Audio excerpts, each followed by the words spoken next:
পরিবারের সকলকে নিয়ে দেখবার মতন একটি সিনেমা বনলতা এক্সপ্রেস তার প্রদর্শনী বন্ধ করে দিয়েছে।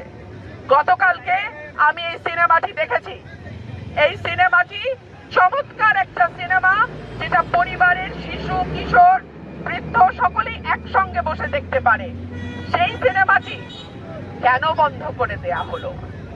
আমি যদি প্রশ্ন করি, যেই রাষ্ট্র 6 বছরের শিশুকে ধর্ষণ আর বলাৎকার থেকে রক্ষা করতে পারে না, যেই রাষ্ট্র 70 বছরের বৃদ্ধাকে ধর্ষণের হাত থেকে রক্ষা করতে পারে না, যেই রাষ্ট্রে প্রতিদিন 2 জনের উপরে মানুষ খুন হয়, যেই রাষ্ট্রে দুর্নীতি, দুঃশাসন, টাকা পাচার, ব্যাংক লুট, ঘুষ, কোন রকম কোন অন্যায় বন্ধ করতে পারে নাই, সেই রাষ্ট্র কেন সিনেমা বন্ধের মদত দেয়? কারণ আমরা গত 2 বছরের অভিজ্ঞতা থেকে দেখেছি, একটার পর একটা মাজার ভাঙ্গা হয়েছে, কবর থেকে তুলে নিয়ে লাশ পোড়ানো হয়েছে। আমরা দেখেছি দক্ষিণ পন্থা বা ডান পন্থা উগ্রবাদের উত্থান। কিন্তু আমার দেশের মাটি তো এমন ছিল না। এই দেশের মাটিতে আজানের ধ্বনি যেমন সুমধুর ধ্বনি আমরা শুনেছি, আমরা বাউল গানও শুনেছি।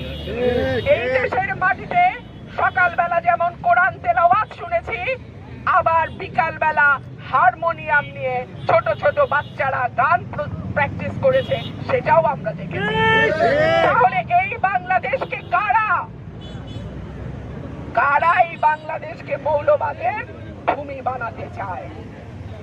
এই প্রশ্ন আজকে আপনাদের মাধ্যমে আমি রেখে যাচ্ছি, এবং এই রাষ্ট্রের কাছে আমার দাবি থাকবে, যেই রাষ্ট্র কোনো অপরাধ বন্ধ করতে পারে নাই, যেই রাষ্ট্র ছোট ছোট শিশুদেরকে বলাৎকার আর ধর্ষণের হাত থেকে বাঁচাতে পারে নাই, সেই রাষ্ট্র আজকে কি করে বাংলাদেশকে, যেখানে সব রকম সাংস্কৃতিক কর্মকাণ্ড ধর্মের পাশাপাশি চলেছে, সেটাকে বন্ধ করে বাংলাদেশকে, পরের প্রজন্মকে অন্ধকারের দিকে নিয়ে যাওয়ার মদত দিচ্ছে।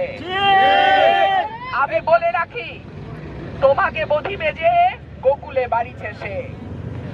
যাদেরকে আপনারা আজকে আশ্রয় প্রশ্রয় দিচ্ছেন, আপনাদের মদদে যারা আজকে গান বাজনা সাংস্কৃতিক কর্মকাণ্ড সব কিছুর উপরে শক্তভাবে প্রতিরোধ করে তোলার সাহস পাচ্ছে, একদিন তাদের হাতেই কিন্তু আপনারা পরাজিত হবে।